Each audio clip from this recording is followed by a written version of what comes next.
Good day, guys. Evans here. I'll try and make this video as quickly as I can so that some of us could catch up on how to use Sakai. Okay, and so let's get right into this. Okay, so if you are using an iPhone, okay, you are going to join us and follow along. Okay, and as I'm doing, if you have a phone with you, you can also use the phone to join us. Okay, you can watch the video on one phone and join us with another, or you can be watching and then practicing along with the same phone when you pause the video and then you try it out. Okay, you whichever ways, or you can watch the video and then follow along. Okay, so if you are using an iPhone, you can use Safari. Okay, Safari is a browser that helps you connect to websites on the internet. Okay, so since we are dealing with Android here, we are going to use Chrome. Okay, I believe it's common. uh, so that we those who are using Android can use this one here. Okay, so when you open Chrome or Safari, okay, you're gonna see this address bar here. uh, on iPhones it's going to be down here. Okay, all the way down here instead of at the top here for Android phones. So we tap on it and then we key in our Sakai address. Our Sakai address is sakai.uj.edu.gh.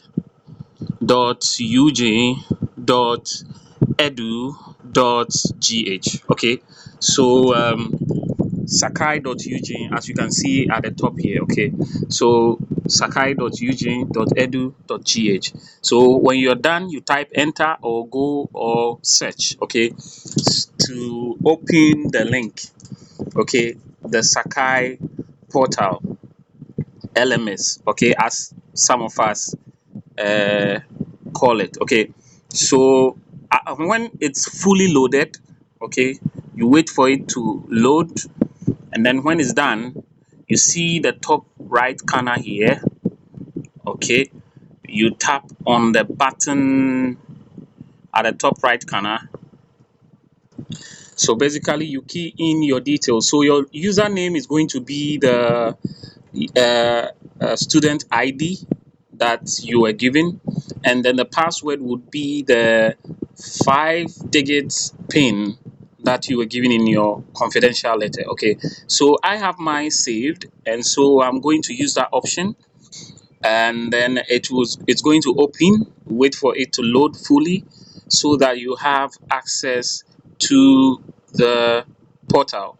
Okay, so once it is opened, you see the icon at the top left corner here is called the hamburger icon. Okay, the one at the top here, it's called the hamburger icon. Okay, it's a navigational tool that we use to show hidden menus. Okay, so this shows that there's a hidden menu. So when you tap on it, the items on the menu pops up or shows, and so we're going to go through some of the most used items under the first uh, uh, uh, feature, which is the home.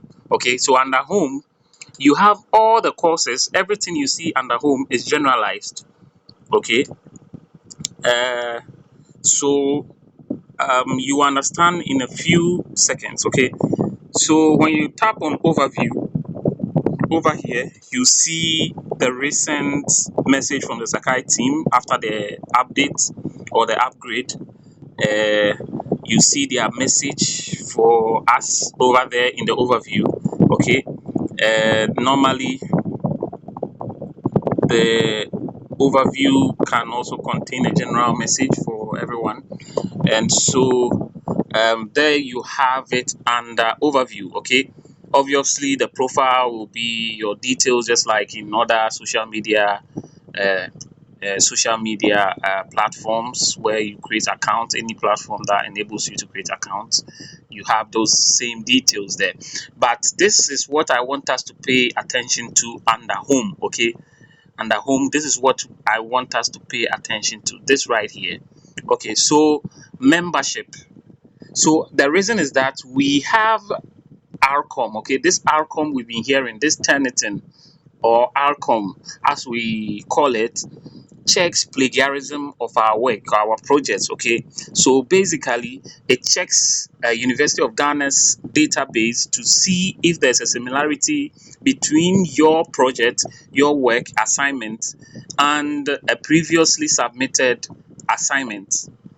Do you see? So um this is basically what it does. So it is measured in percentage, because the higher the percentage, okay, the figure, the higher it is likely that your work is similar to someone's own. So you can say someone having 80% has a more likelihood that the work or their work is similar to an already existing uh, uh, uh, or submitted uh, document or project. Do you get it?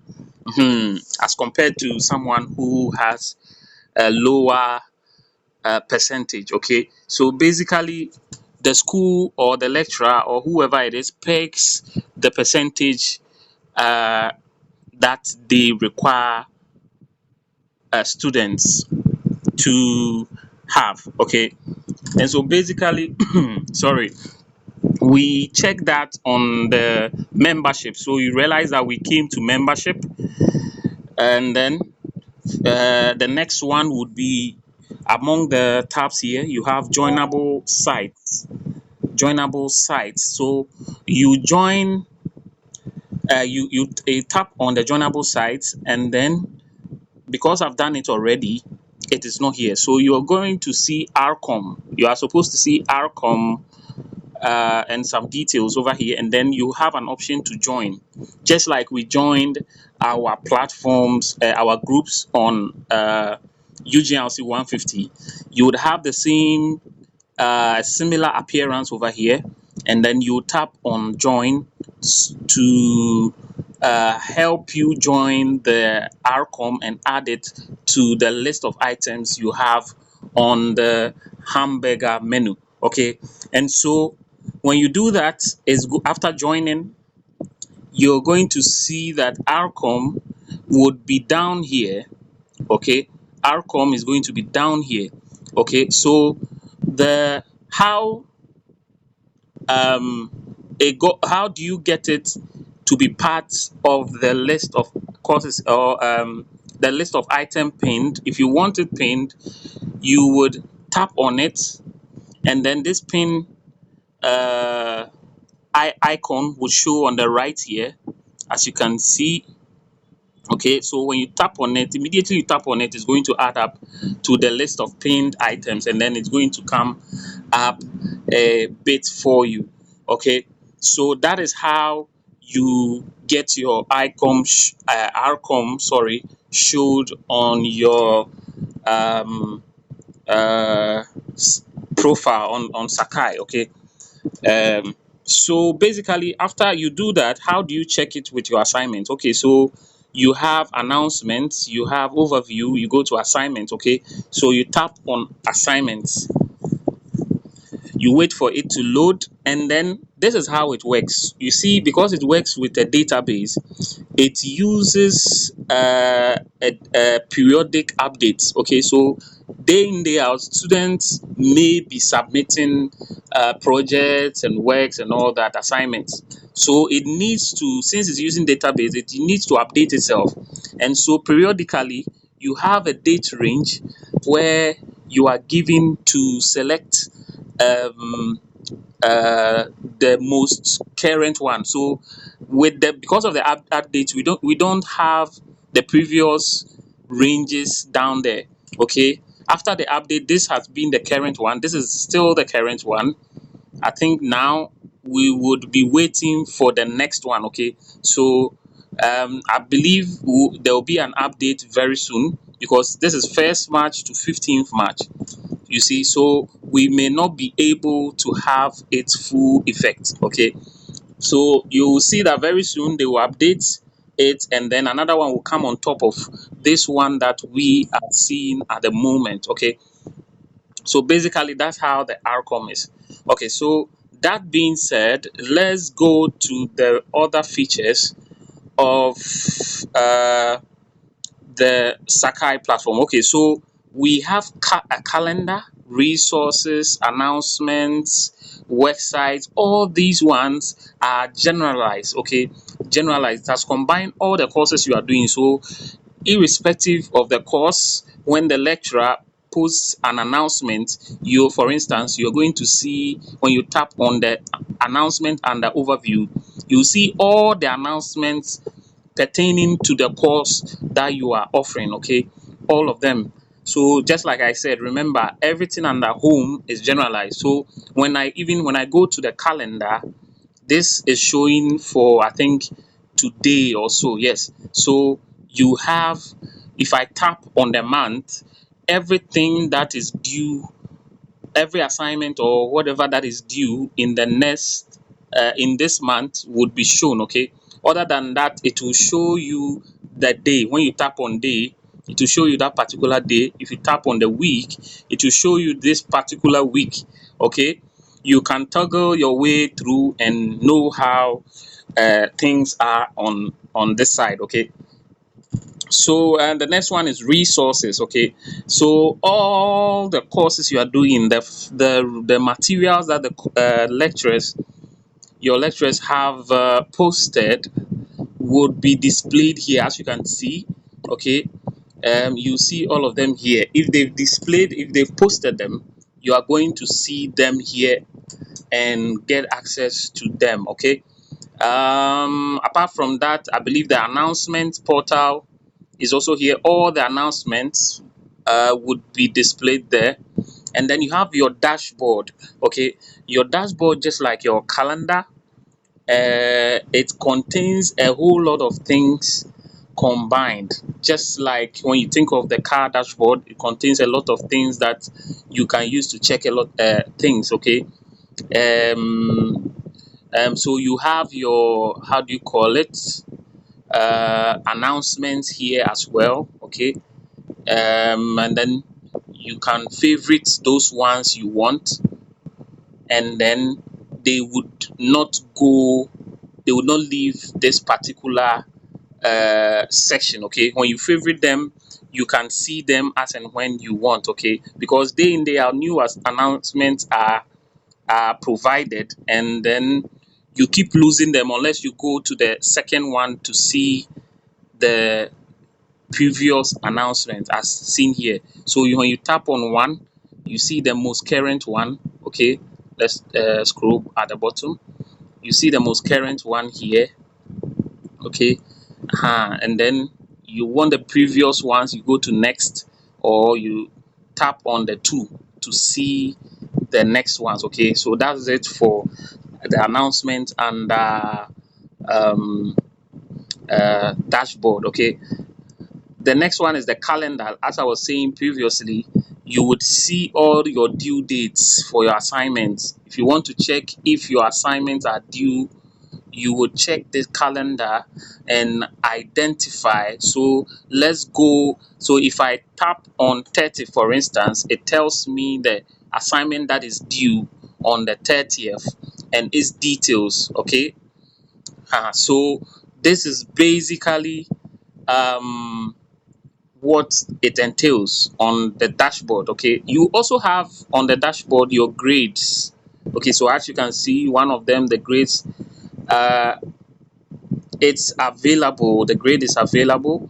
And so as time goes on, your grades would appear on this session. And then you have the discussions platforms, so you can see currently some discussions are going on. So pertaining to UGRC 150, uh you will see some discussions that are going on. Okay, that will be if helpful to your learning. Okay, so you will see under that, you see the courses that are pinned by the lecturers. So the lecturers pin the courses for you so that you see them here. Okay, so when they pin them, anybody who has registered, sorry, would see it on Sakai. Okay, so this is what they've done. So under each course is a menu. So you can see a drop down arrow here. When you tap on the arrow, you see a hidden menu beneath it. You see a list of items under it. Uh, let's try as much as possible to end in the next 5 minutes. So under UGLC 150, we have another overview, but this overview is not a generalized one. Why? Because we are under UGLC 150. Okay, and so any overview that will be there would be an overview of the course. Do you get it? So when you tap on overview, we're going to see what the lecturer has posted there. The course outline and everything is gonna be there. The general overview of the course. So you see the various lectures, introduction, the topics, objective, goals, okay, course delivery, and so on and so forth. The grading. So she has basically, Dr. Miles has given us all that we would need ahead of time. This is why she requires of us to read wide, okay, and read critically, okay. So the topics that we are to treat each week, everything has been aligned. So when you see or when you come here, you'll be able to know. So I see some people ask certain questions, and which week are we and what are we treating in this week. Everything has been outlined for you or for us, okay, for us, or what we are supposed to do in each week. She has outlined all of them.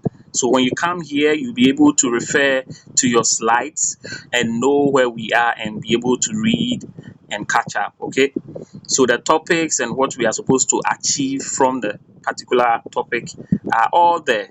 Okay, um they also have a couple of announcements over there where it has been added to this platform, this option. Okay, so basically you have all these under UGLC's overview. Okay, then the syllabus is not really, it's really for the, not really for us, normally for the lecturers, but sometimes depending on the lecturer it is provided, it may be provided.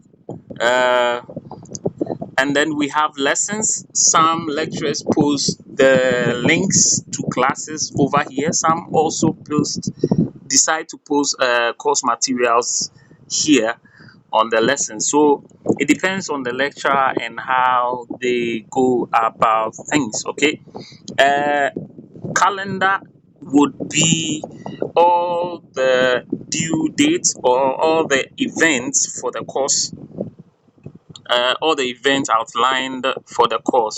So you would see them. This is similar to what I showed you in the overview for the general one, except this one is specific to UJRC 150. And so when you tap on it, you will see on the 11th there was a due date and it is passed. You see, this is why we have the hourglass here showing us that it's been due, it's already due right on the 11th. Okay, so we have announcements too for UGLC 150. All the various announcements are posted here. Okay, so and then we have resources. Okay, resources is where all the materials are posted, and so if you want to download the material, the slides, the textbooks, this is where they are. When you tap on it, you'll be able to download it. You see, I've downloaded it, so download again right on it starts downloading. So it's downloading in the background. So when you're done, you can open, so you can see all the slides there. All right. So this is basically it. Okay, the discussions for UGRC 150. Uh, some students are taking part on it, and they are having their conversation on that particular course, which is UGRC 150. Our assignments are posted on the assignments option. Okay. Um, so you can see the various assignments she posted. Okay. And so assignment one, previously the March 10th one, uh, sorry, the one that was due on March 11th. Okay. So one and two, which has expired, is also there, but now it's because we've passed the deadline, it has closed. Okay, it has expired, and so you will not be able to submit. Okay. And then you have the recent one, which will expire on March 15th. Okay. So 11:55 p.m. Okay. So when you want to accept or do the assignment, you tap on the link, it opens. Okay. And then it's basically telling us an auto saved version of this content from so and so, because I tried to type something and then the system automatically saves, but you can't rely on auto save all the time. And so I would recommend that you try typing either on Microsoft Word or a note on your phone or something, and then copy everything and then come and paste here. That way it saves you the time and all that, trying to go back and forth. Sometimes you lose your work, as some people complain. Okay. To avoid all these, one of the ways you can get um, away with it is to do your work somewhere and then post it here. Okay. um, you can also still use the open book, which is this box here. It contains a lot of editing tools to aid you, so you can type something and then you highlight and then bolding it or underline it if it is a topic. Okay. You can send it uh, and edit it anyhow you want, basically. Okay. Let me erase this.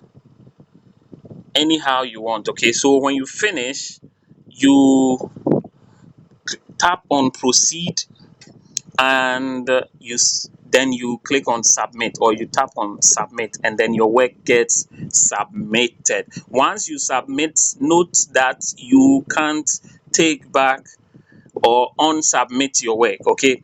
Once you submit, the lecturer is sure to receive it, or has received it. Okay. So you can't get it back. Okay. So this is why you need to be careful. I think this is why they provided two ways for the submission process. So when you proceed and it gets, then you submit. Okay. So this is basically how your work gets submitted. Okay. So it's very simple, guys, very simple. And then the test and quizzes is where your quizzes, your tests, depending on which form they take, whether online, on site, online, off site, and all those ones. Uh, here here is where some of them take place. Okay. And then after this, there is gradebook. Okay. The gradebook provides you options, uh, the opportunity to see the grades you've accumulated under this particular course that you are uh, navigating through. Okay. So the gradebook, if there was, you would see the various grades on the course. Okay. So then you have a Dropbox. Basically should help you save some of your works, your files, but you may not need them for now. The chat room, like I said, where the discussions are going on, is also available for the course. Email archive, you may not use it too much. Site info is where we use to join the various groups.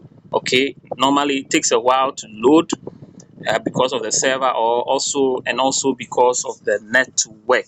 So you see that over here there are groups that you are a member of. So you can see right here the group I have joined, and also right here you can see right below it groups you can join. It means that the groups that you are not you would be able to join. Do you get it? If you so will.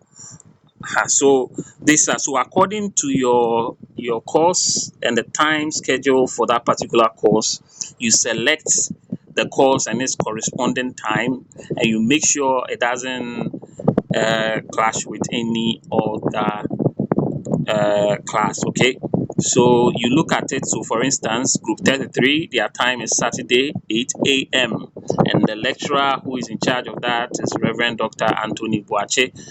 And the class size is 185. Okay, and then but it's supposed to take 200. So the one in the bracket means that it's supposed to take 200 people, but at the moment it is 185. This is what the content of the size mean.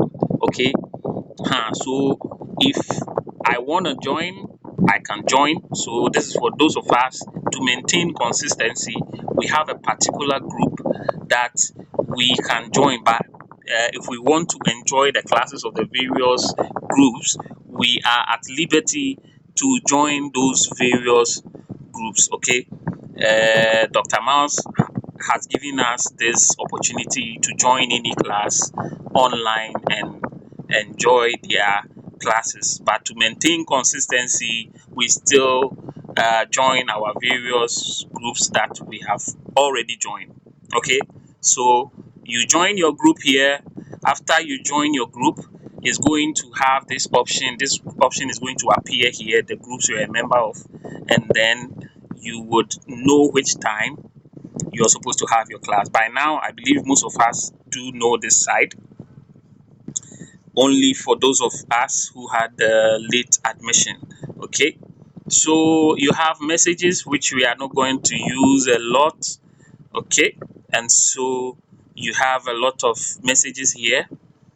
So when you go there, you can read your message and then make sure you attend to your messages. Okay, and then the same thing with your email from that particular course is also here. Okay, some of the options, they take a while to load, and so we take our time and then wait for it to load, and then we'll be able to know what it entails. And so this is basically the general overview of Sakai, and I hope you understand it by now. You can go through yourself and then be able to navigate. If they have given us assignments, you would be able to attend and upload it. Okay, so let me, within 1 minute before it comes to about 29 minutes, so let's say you want to submit an assignment. Let me elaborate on this. And you want to attach. Okay, you want to attach it. This is an open book.